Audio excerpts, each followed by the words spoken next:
আসসালামু আলাইকুম রহমতুল্লাহি ওবরকাতুহু। সম্মানিত দর্শক, ভোটের মাত্র আর একদিন বাকি। এই অবস্থাতে রাজনৈতিক দলগুলোর যে ভঙ্গিভঙ্গি কিংবা তাদের যে আত্মবিশ্বাস কিংবা তাদের যে তৎপরতা, অবস্থা দৃষ্টে মনে হচ্ছে যে উভয় দলই ক্ষমতায় যাওয়ার জন্য শতভাগ নিশ্চিত। বিএনপি বড় দল, ৩৫% তাদের ভোটার রয়েছে। বহুদিন পর তারেক রহমান সাহেব বাংলাদেশে এসেছেন। বিএনপির মধ্যে একটা নব উদ্যম কাজ করছে। তারা জয়লাভ করবেন। তাদের জনপ্রিয় যারা সকল নেতা রয়েছেন, শীর্ষ নেতৃবৃন্দ রয়েছেন, তারা মন্ত্রী হবেন, দেশ পরিচালনা করবেন, এটাই স্বাভাবিক এবং সেটা নিয়ে কারো কোনো মাথা ব্যথা নেই। কিন্তু আতঙ্ক শুরু হয়েছে জামাতকে নিয়ে। আমরা দীর্ঘদিন ধরে বলার চেষ্টা করছি যে জামাত বাংলাদেশে কত 5 to 7% তাদের জনপ্রিয়তা রয়েছে।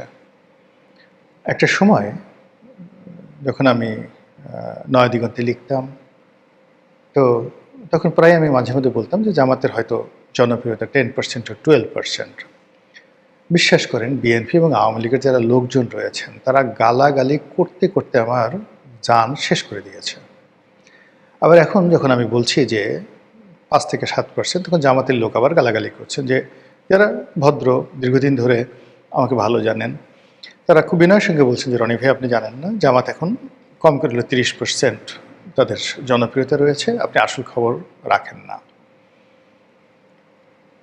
তো এই যে একটি অবস্থা, সেই অবস্থার মধ্যে ধরুন 30% বা ধরুন 5%, 7%, 10%, হোয়াট এভার মেবি, আমরা এই যে গত 2 মাস ধরে যদি ধরি, নির্বাচনের তফসিল ঘোষণার আগ পর্যন্ত জামাতকে আমরা যেভাবে মূল্যায়ন করছি, আমরা মনে করছি যে তারা এই যে শেখ হাসিনার পতনের জন্য যে ম্যাটিকুলাস ডিজাইন, সেই ডিজাইনের মাস্টার মাইন্ড।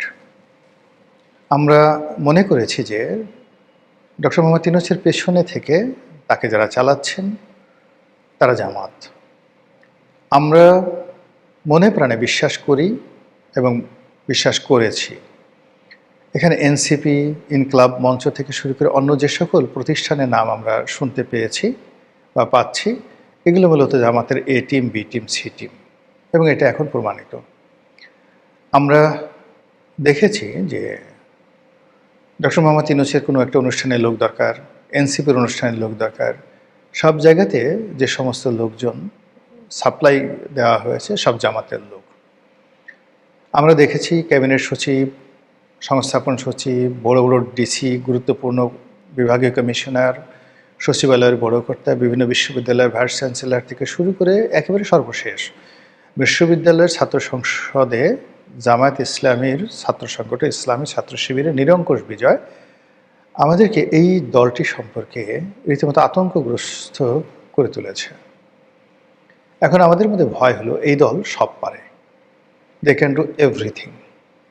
গত 1 মাস ধরে আমরা দেখছি যে আমেরিকার রাষ্ট্রদূত জামাতের পিছনে ঘুরছে, ইউ রাষ্ট্রদূত বা রাষ্ট্রদূতদের যে সংগঠন তারা জামাতের পিছিয়ে পিছিয়ে ঘুরছে, ব্রিটিশ রাষ্ট্রদূত সারা কুক তিনি খুব দৌড়দৌড়ি করছেন, বাংলাদেশে যাচ্ছেন, দিল্লিতে যাচ্ছেন, এবং ইংল্যান্ড নীতিগতভাবে জামাতকে সমর্থন করতে যাচ্ছে। বাংলাদেশের অনেকগুলো ভদ্র মহিলা সাংবাদিক রয়েছেন, তার মধ্যে শীর্ষ 4 জন মহিলা সাংবাদিকের সঙ্গে আমেরিকান একজন কূটনীতিবিদদের যে বৈঠক, সেই বৈঠকের যে অডিও বার্তা এটা লিক হয়ে গেছে। সেখানে তারা স্পষ্ট করে আমেরিকা বলার চেষ্টা করছেন যে জামাতকে তারা বন্ধু হিসেবে পেতে চায় এবং জামাতের সঙ্গে কাজ করতে তাদের কোনো আপত্তি নাই, জামাত একটি মডারেট দল, ব্যাস। এই যে গত কয়েক মাসে জামাত নিয়ে যা কিছু হচ্ছে তার উপর এই ঘটনাগুলো রীতিমতো একটা মানে সুপার ডিগ্রি হিসেবে কাজ করছে, রুটোবার হিসেবে কাজ করছে। জামাতের শক্তিমত্তা যা না আছে তার সাথে আমরা 100 গুণ বাড়িয়ে দিয়েছি। আমরা মনে করছি যে আমাদের হাতে প্রচুর অস্ত্র আছে, আমরা মনে করছি তাদের সামরিক প্রশিক্ষণ আছে, আমরা মনে করছি তাদের অঢেল অর্থ আছে, আমরা মনে করছি তাদের সঙ্গে তুরস্ক, পাকিস্তান সবার সঙ্গে সম্পর্ক আছে।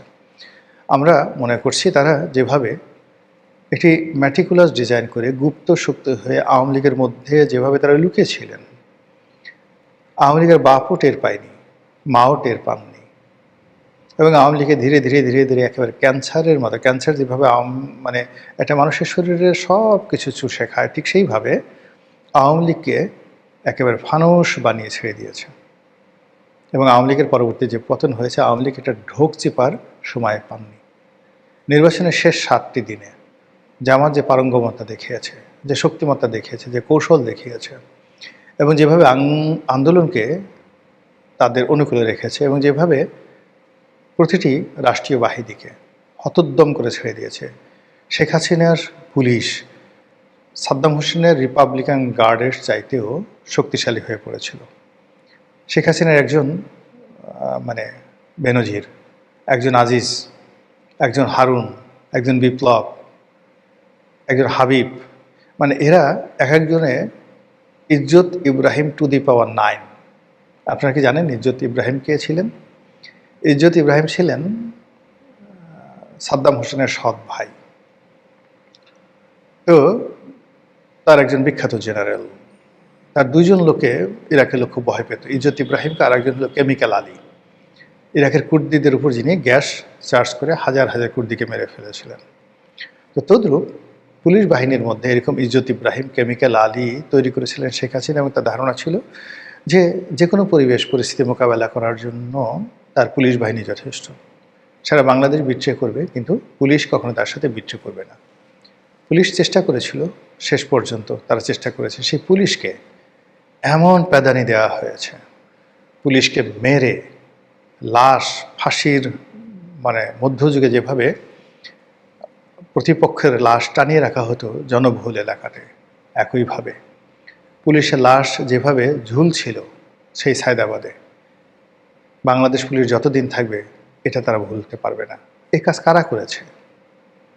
জামাত করেছে, এনসিপি করেছে, বিএনপি করেছে, কেউ না কেউ তো করেছে। এই কাজ আওয়ামী লীগ করেনি, নাকি পুলিশের লোক করেছে, হোয়াট এভার মেবি, যারা মাস্টার মাইন্ড দায় তাদের উপরই বর্তাবে।